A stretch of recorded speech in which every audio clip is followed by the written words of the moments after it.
What's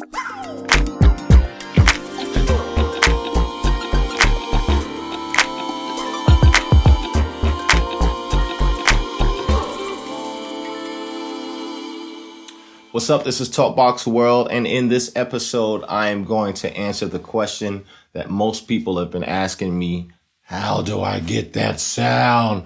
How do you get that sound, right? I'm going to tell you the key, the main key. This is the most ultimate thing you need to know. Sawtooth. That's it. That's the main thing that you need to know.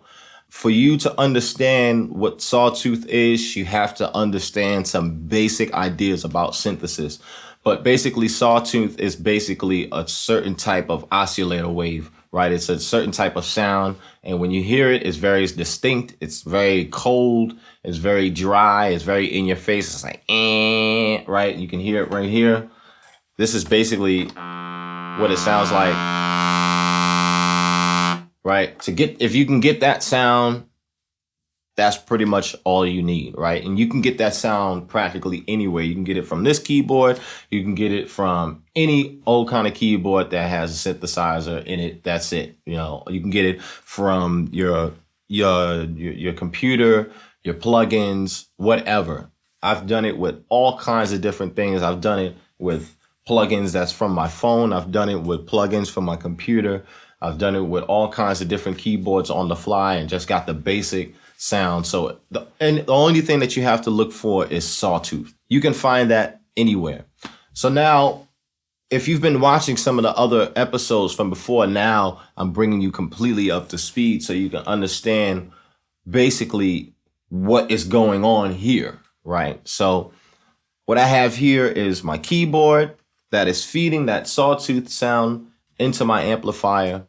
My amplifier is powering this speaker.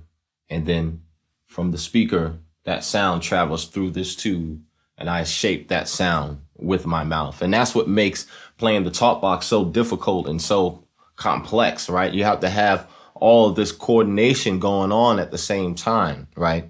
So now I'm going to talk a little bit more about the whole sound thing. On my Yamaha DX100 setup, I basically have, I think, 4 generators that will give me an oscillator type of sound. So it can be a sawtooth or a sine wave or a square wave, whatever, right? So main thing I'm looking for is just a sawtooth. I think I use basically just I think I use about 2 generators of sawtooths to give me that sound. And then throughout my keyboard, what I do is that I have on my first setting, I have some different settings, about 4 of them. None of them, I don't use it to transpose anything like that. But what I do is that I use it for different octaves, and then I use it for 1 or 2 other different purposes. So mainly you're supposed to use the Talkbox monophonically. You're not supposed to, but that's usually the main limitation that you have with it, right? And if you want to get a clear sound, you want to use it monophonically. So you're only using 1 sound at a time. But I have 1 setting where I can play full chords on my Talkbox, right? On my Talkbox setup. But the first 3 is basically just for octaves. So here it's just if I press the middle C, just turn it up, all right? So middle C I have here. And on the second one, it goes up an octave. And on the third one, it's going to go down an octave, right? And that seems simple enough. But what I do is for those 3 settings, I slightly tune each sound to fit the frequency area so that I get the most out of each octave that I'm playing in. So if I know that I'm playing in a low octave, I'm going to set my low octave sound so that I don't get too much bass of the things that you can't hear, and that I'm not stressing too much of the high frequencies. I'm stressing just the right frequencies that's going to amplify what needs to be heard, right? And because I'm doing that, I can get the most out of the Talkbox sound, right? Because what's happening inside of this Talkbox is that you have this speaker here, and it's capable of accepting the full frequency spectrum of sound, but you're not going to hear it. It's going to produce it, but you're not going to hear it.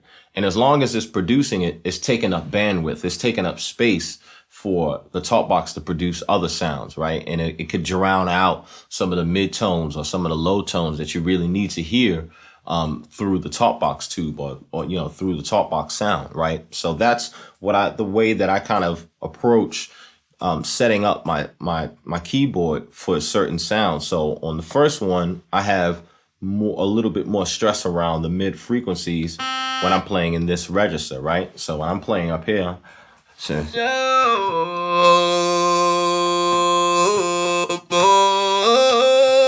right, I'm playing up there, and if I go here,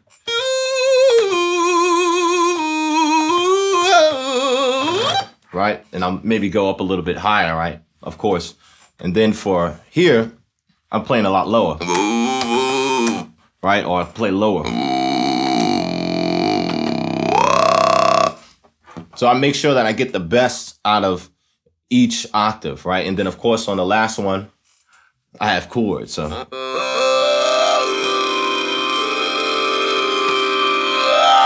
right. And so only with the Golden Throat have I ever been able to really successfully get the chords out, because the Golden Throat has a driver inside of it where it can produce up to 100 watts. And here I'm only producing 1/16 of that, 24th of that, in a very, very small amount. So here I can really pump this thing up, but I don't even need to. It doesn't even need to be that loud per se, but for me or anyone else, it sounds very, very loud. But I don't need a lot of power, because there's a lot of headroom for me to get a lot of sound out, right? So that's usually a lot of the big issues that most Talkbox artists are kind of working with, right? How the level of loudness, how much sound the keyboard can produce, how much the amplifier is going to give you.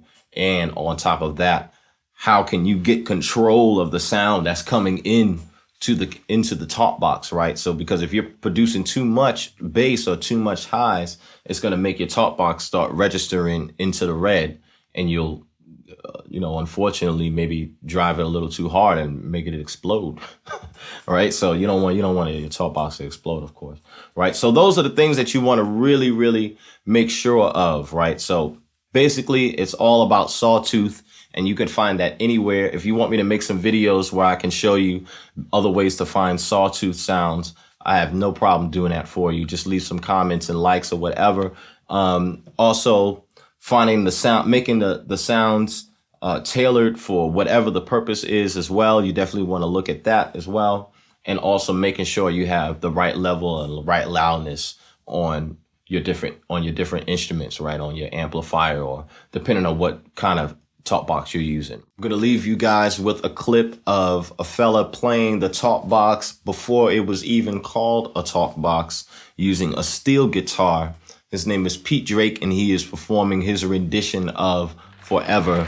If you guys like this show, you like this video, let me know, leave some comments, and don't forget to subscribe. This is Talkbox World. Check you guys later. Peace.